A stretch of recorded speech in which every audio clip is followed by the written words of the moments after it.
People often assume that downloading a specialized browser grants them perfect invisibility.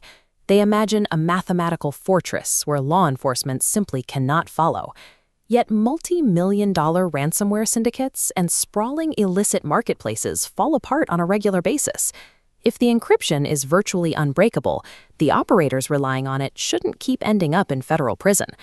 The reality comes down to how the network architecture is actually built. Tools like Tor protect the transport layer of communication. They scramble the digital journey, making your traffic difficult to trace back to your home router. But they do nothing to protect the actual destination. Federal investigators know this.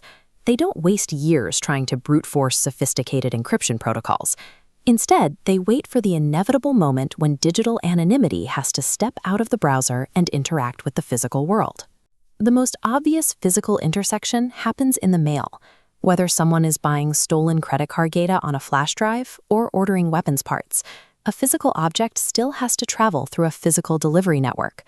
Postal inspectors rarely start a case by hunting down one specific petty buyer. Law enforcement at this scale operates on statistics. They monitor regional sorting facilities, searching for anomalies across the aggregate volume of daily mail. This map illustrates how investigators isolate those anomalies. The red dots represent standard postal volume, but inspectors are watching for that sudden cluster of glowing yellow dots, a high volume of packages funneling into a single zip code within a tight time window. They flag vacuum-sealed packaging used to hide odors, handwriting styles that deviate from standard business mail, and shipping labels generated in known illicit patterns. Once a suspicious package gets flagged, it can be legally opened and inspected. The moment a physical box with a real name or address on it lands on an inspector's desk, no amount of sophisticated online browser configuration can protect the buyer. The physical world requires logistics, but the criminal ecosystem requires money. Marketplace vendors and ransomware operators expect to get paid, which means turning to cryptocurrency. This diagram illustrates exactly why cryptocurrency is a liability. Notice how each block of data locks permanently into place. Bitcoin relies on a fully transparent public ledger. Every single transaction is recorded and visible to anyone, forever. Federal task forces and private blockchain analysis firms weaponize this transparency.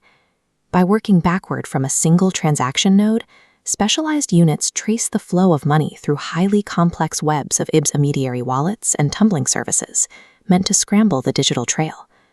Eventually, the digital money has to become usable fiat currency. That trace line inevitably locks onto a final node, a real-world cryptocurrency exchange. In nearly every jurisdiction, those exchanges are legally required to verify the exact identities of their account holders. Criminals can use privacy coins or sophisticated mixing services to raise the difficulty level, but the strict requirement to eventually cash out into standard money creates a permanent structural weak spot in their financial chain. To dismantle the ecosystem itself, the FBI targets the marketplace administrators. Even a completely anonymous dark web platform requires physical server infrastructure hosting its code somewhere on the planet. Look at this split screen. On top, the storefront looks perfectly secure to the buyer, but underneath, the raw server code holds clear text logs, private messages, and hidden account metadata. When law enforcement locates and seizes that physical hardware, they capture years of internal data that users mistakenly believed the platform was actively deleting. Finding those servers rarely requires a dramatic technical hack.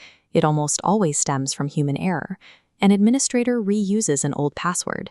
They link an early personal email address to the site's registration. Or investigators uncover a decade-old tech support forum post where the creator asked a coding question using a username later tied to the market. When remote observation isn't enough, investigators go inside. Undercover agents and cooperating informants embed themselves directly into these communities. They spend years handling customer support or acting as trusted moderators, methodically mapping out the entire organizational structure from within. As an illegal operation grows in size and stretches across years of activity, maintaining flawless operational security becomes a statistical impossibility. Eventually, someone gets careless, or someone gets caught and decides to cooperate.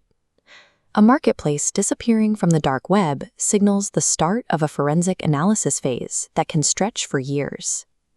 All that historical data recovered from the seized servers triggers a delayed reaction.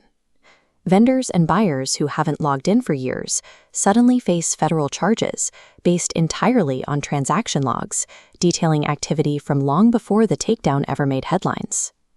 Despite this track record, the myth of an untouchable dark web survives.